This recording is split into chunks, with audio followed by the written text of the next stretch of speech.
When I started working on this problem, or I guess when it started working on me,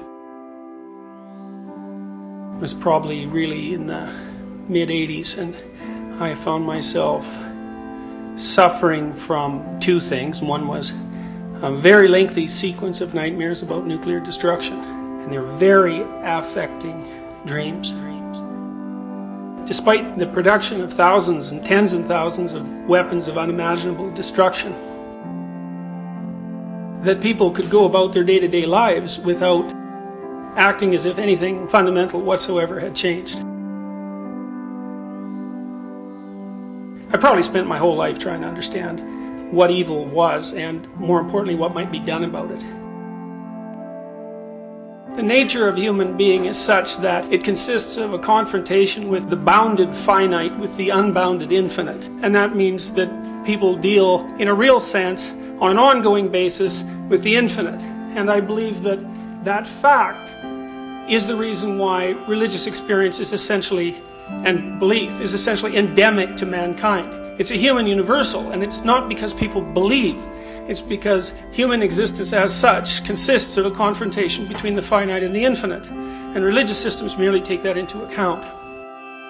It's not an accident that the axiomatic Western individual is someone who was unfairly nailed to a cross and tortured.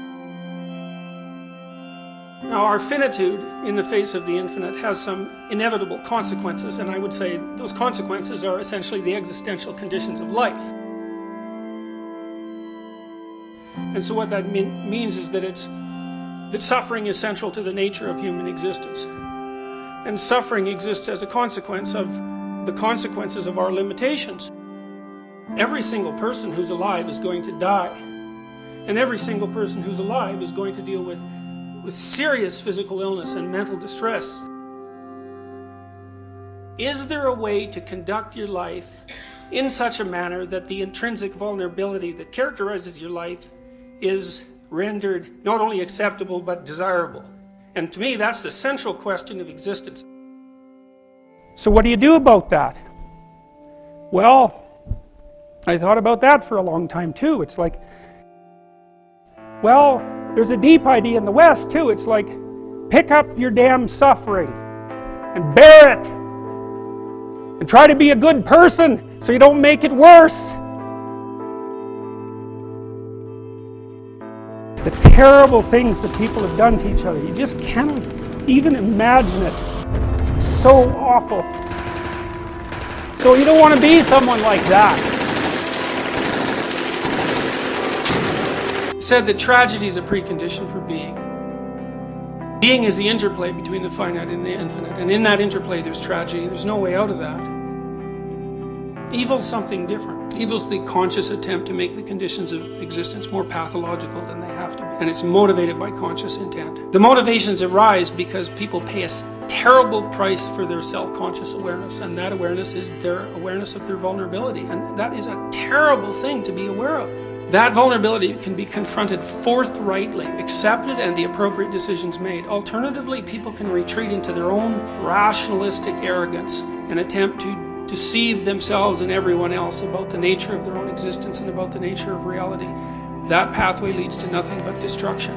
I think that there's good reason to assume that it's too late in our developmental course as a species for that path to be acceptable anymore, because we're too powerful. And if too many people stay on that path, we're going to do ourselves in. And so I would say, as we've become more technologically powerful, an increasing moral burden is being placed on each of us. It matters to the destiny of the cosmos whether or not you get your moral act straight.